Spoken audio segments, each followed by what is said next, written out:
Care aquile, bentornate a questa nuova puntata di Aquile Libere. Anche questo martedì, come tutti i martedì sera, alle 20:50 circa su Teleporderone dopo il TG. Questa è la seconda puntata della nuova edizione di Aquile Libere e come preannunciato nelle scorse puntate, questa edizione, oltre a confermare delle rubriche di grande successo come Unica Carade dell'amico Paolo Bortolussi e Bios di Graziano Ganzit, propone ulteriori grandissime novità. A partire da una grande novità, c'è un amico che si chiama Luigi Del Piccolo, o meglio Vighi dal Pisul, che è già stato ospite nella nostra trasmissione, grande scrittore, documentarista e conoscitore della cultura friulana, che ha voluto contribuire a questa trasmissione con una sua nuova rubrica che tra poco lancerò. Questa rubrica si chiama Misklitsch Furlans ed è l'unico modo per dimostrare che i documentari su qualsiasi argomento possono essere esposti anche in lingua friulana. E dunque grazie Vighi, in bocca al lupo, buon lavoro e lascio la linea a te.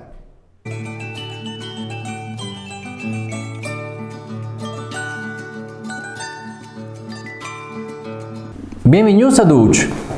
Vuoi sono qui con Vighi dal Piccolo, buonasera. Buonasera. E cal fa documentaris? Qualcuno di voi altri può dare anche dirmi, c'è novis, ma il biel è cal fa par Furlan. Ne chattarin vuoi alla rubrica Misklitsch Furlans. Dice che ti ha da fare vuoi? Allora, buonasera intanto a tutti Furlans. Stasera hai portato un piccolo documentario che dura 4 minuti e che è una roba abbastanza leggera, anche ridicole volendo. Si tratta di due cianuts femminis, che per Furlan si dice cizis, due cizis. Allora, è una più grande e una più piccola. E sirin, per casa me, questi due cizzutis hai plastant il wurstel, vengono a mangiarlo a casa me. Però il tragitto l'ant di una casa a che altre, perché non sono mie, sono di miei parenti, di mie niece. Per le strade a fare tutto che covente, no, fisiologicamente, fare il pipì, fare la cacca, fare tutto che covente e le do documentate in questo filmato.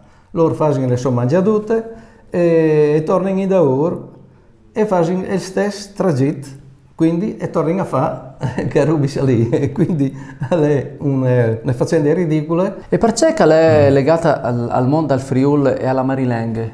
Allora, tutto ciò che è in Friuli, tutto ciò che si fa, perché non si può farlo per Furlan. In Furlan vengono le nostre lingue, vengono le possibilità di esprimersi con le nostre lingue. Ecco, Benon, lo sai che ti ha trattato anche qualche altro argomento? Sì, andai diversi argomenti. Andai una lunga serie di viaggi alle isole Canarie, quindi io ogni volta che ho fatto queste vacanze le ho documentate con dei documentari che sono anche abbastanza interessanti. Ma oltre a questi che quindi sono 7 voti addirittura, quindi avevo le possibilità di sviluppare anche quel discorso qui. Ma volevo dire, prima di eventualmente iniziare alle trasmissioni, che questo Misklitsch si riferisce non come ai documentari fatti in Italia o in Friuli, ma sono un po' di niente fatti come quelli in altre isole che non c'entrano col Friuli, ma però documentati per Furlan. Però, di fatto si dimostra che la Marilenghe può essere doprata per tutto quanto. Sì, qualsiasi argomento che si può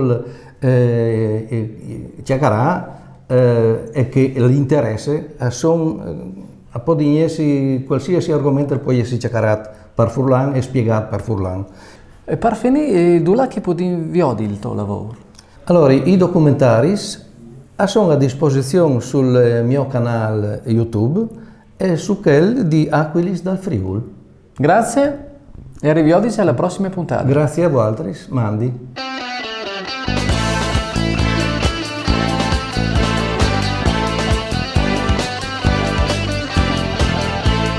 Buona salute a tutti.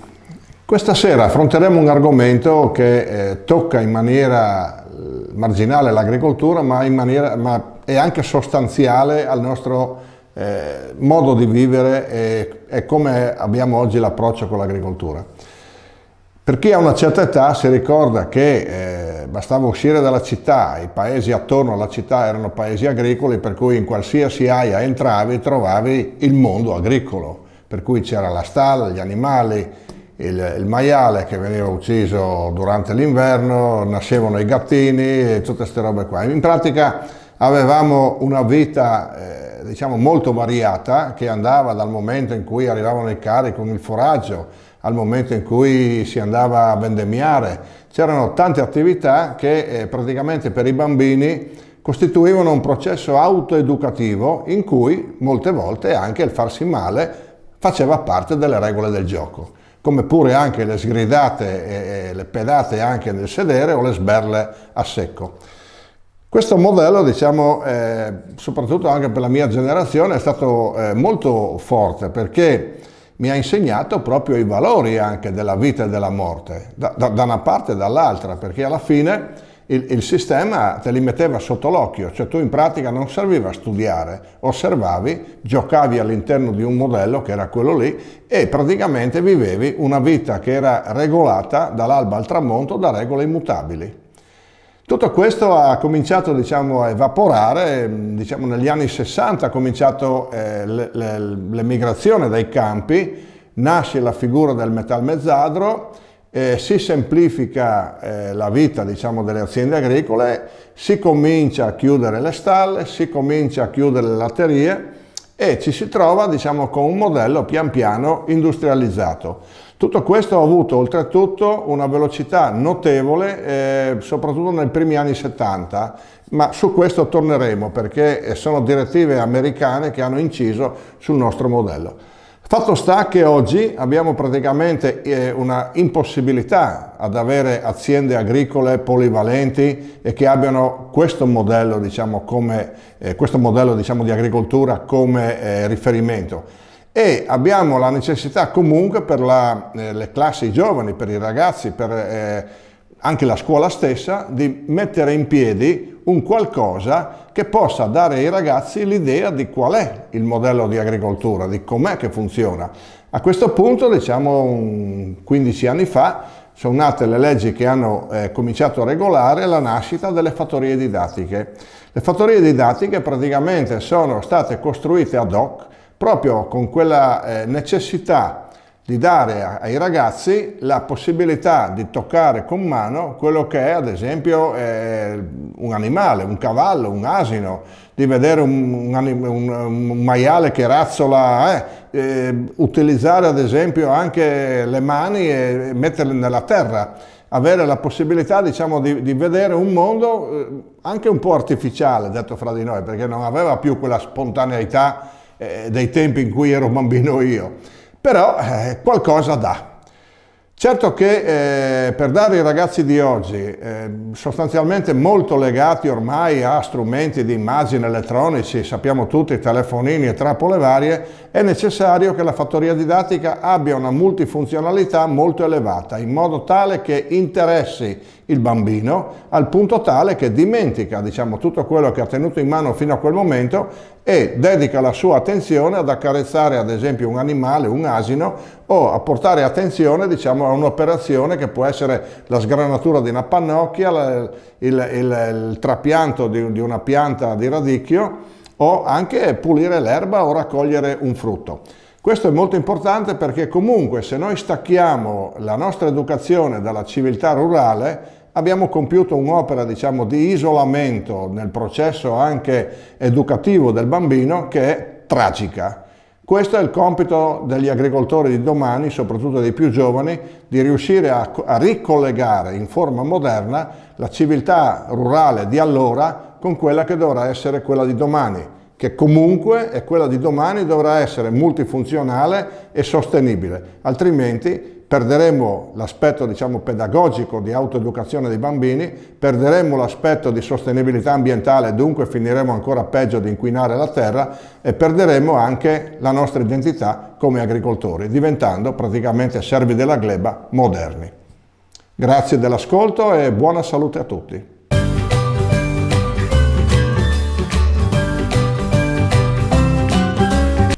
Mandi a Duccio, si arriva a un'altra puntata di Aquile Liberis con una chiacchierata. Insieme con me voi hai un personaggio che è un evore conosciuto, in particolare dai Frus, Michele Polo.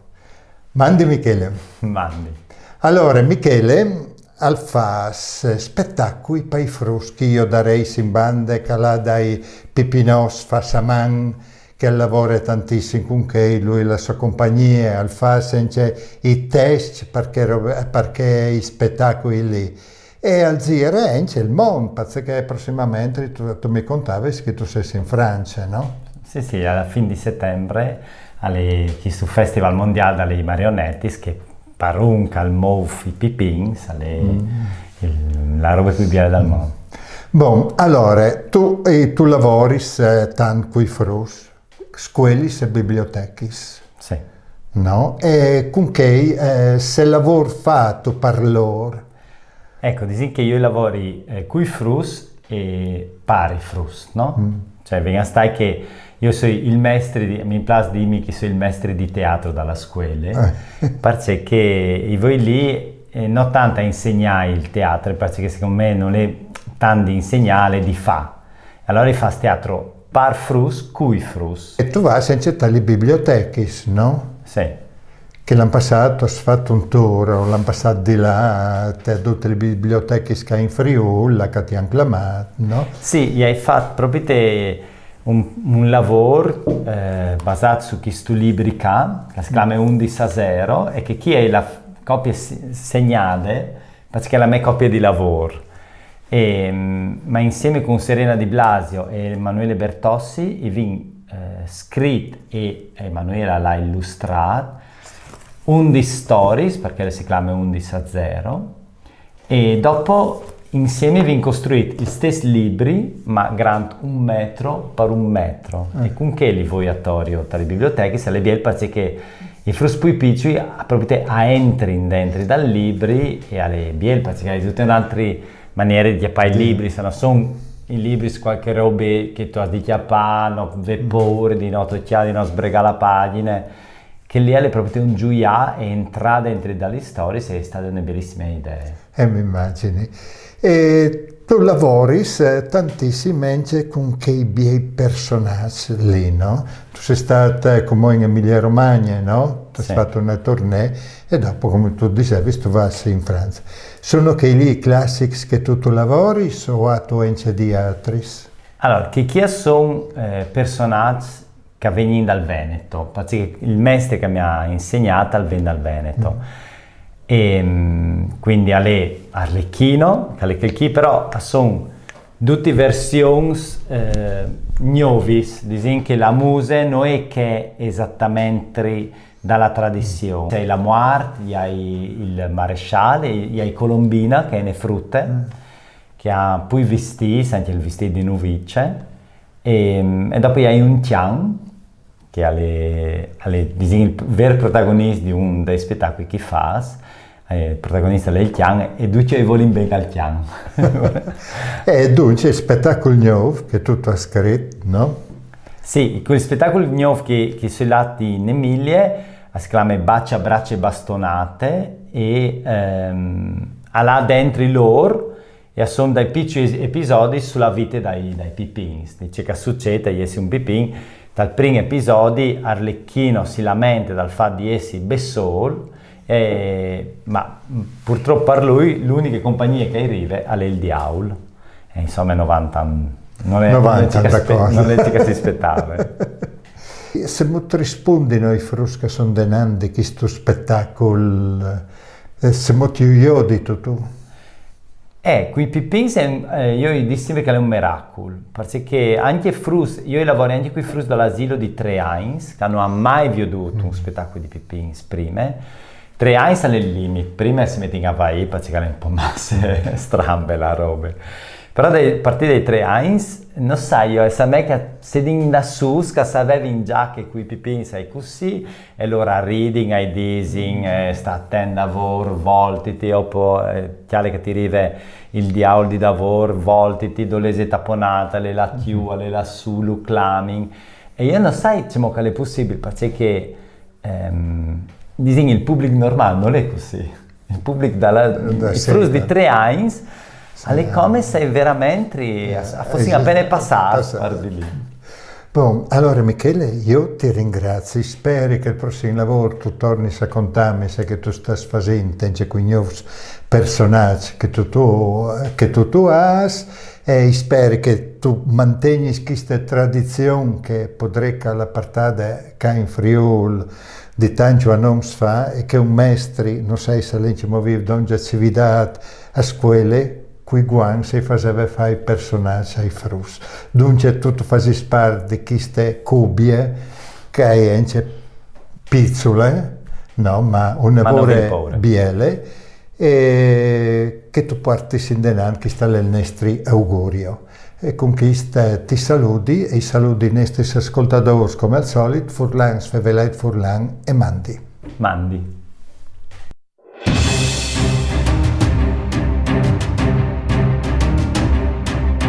Care Aquile, nuova edizione, ma ancora vecchie tradizioni. Dopo il grande successo dell'invito rivolto a voi nel passato anno di inviarci le fotografie delle bandiere scattate dai vostri paesi, rinnoviamo l'invito a inviarci le fotografie delle vostre bandiere esposte sui balconi, esposte nelle terrazze o nei giardini.